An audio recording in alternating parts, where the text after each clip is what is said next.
కార్తీక మాసం మొదలైంది. ఎక్కడ చూసినా కూడా అయ్యప్ప భక్తులు, అయ్యప్ప మాల ధరించిన స్వాములు మనకి కనిపిస్తున్నారు. ముఖ్యంగా ఈ కార్తీక మాసంలో ఈ అయ్యప్ప స్వామి మాల ఎందుకు ధరిస్తూ ఉంటారు? అసలు ఈ అయ్యప్ప స్వామి గురించిన అనేక విషయాలు చాలా మందికి తెలియదు. సో, ఆ విషయాలను మనకు సవివరంగా వివరించటానికి ప్రముఖ ఆధ్యాత్మికవేత్త, జ్ఞానరత్న, అలాగే ప్రవచనకర్త డాక్టర్ విద్వాన్ అమరవాది శేషయ్య గారు మన భక్తి చైతన్య స్టూడియోకి విచ్చేశారు. ఆయన్ని అడిగి అనేక విషయాలను మనం కూలంకుషంగా తెలుసుకుందాం. నమస్తే సార్. చాలా సంతోషం అమ్మ. సార్, మాకు ఇంతకు ముందు మీరు అయ్యప్ప గురించిన చాలా విషయాలు చెప్పారు. అలాగే ఆయన పూర్వజన్మ విషయాలు కూడా మాకు చాలా చెప్పారు.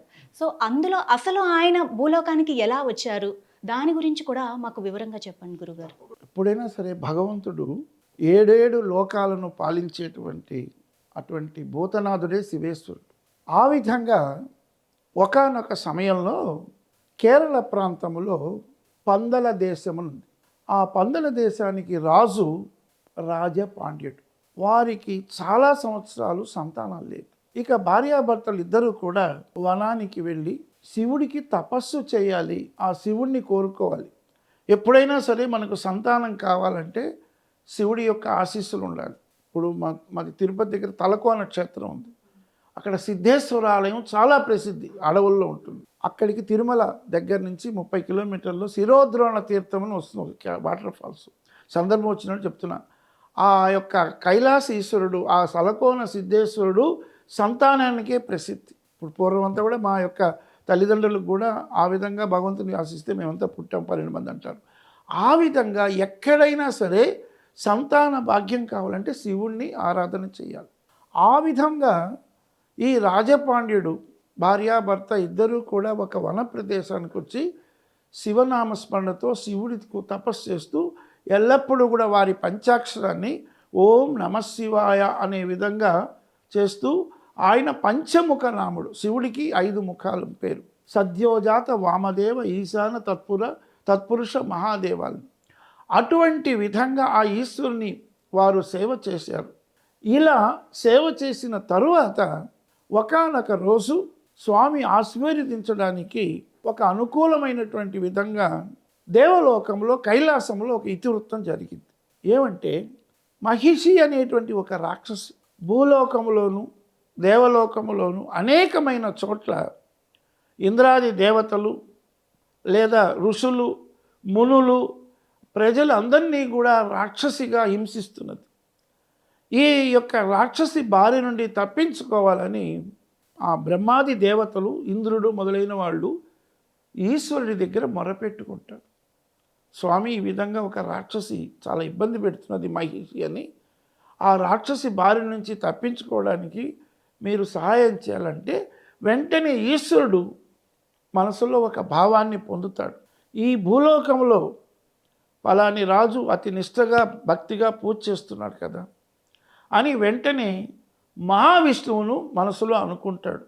వారిద్దరి సంకల్పంలో పుట్టిన బాలుడు ఉన్నాడు కదా, ఆ బాలుడిని భూలోకంలో అవతరించి ఆ యొక్క దుష్ట సంహారం చేయాలి.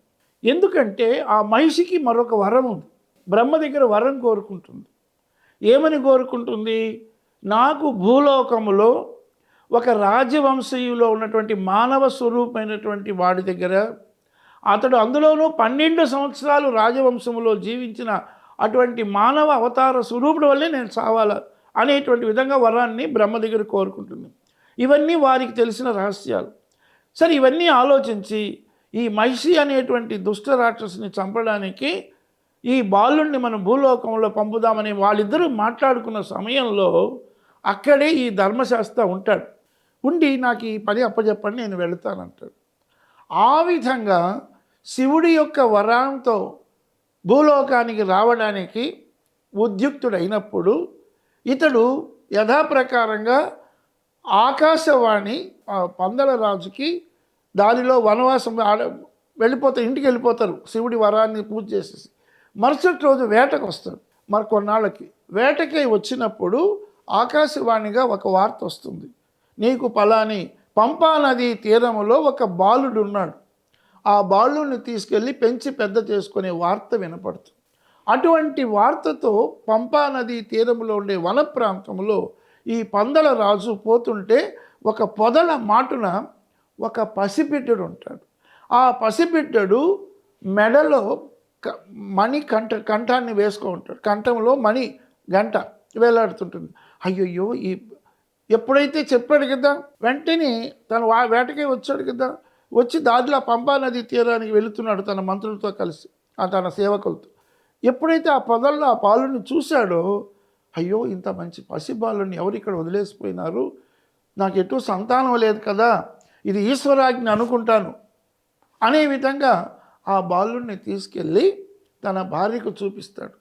ఆ విధంగా అందరూ కూడా, ప్రజలందరూ ఆనందపడి మన వంశానికి ఒక గొప్ప తేజస్సు కలిగిన బాలుడు వచ్చాడని ఆనందపడి వారందరూ కూడా ఉత్సవంగా చేసుకుంటూ, అప్పటికి ఆ బాలుడు మణితో కంఠంలో కలిగిన వాడు కాబట్టి అతనికి మణికంఠుడని పేరు పెట్టి. కానీ అప్పటికి మాత్రం భార్య సంతోషపడుతుంది. కానీ తర్వాత ఆమె దెబ్బతిన్న విషయాలు తర్వాత కథలో వస్తాయి. ఈ విధంగా పెరిగి పెద్దవుతుంటాడు అయ్యప్ప.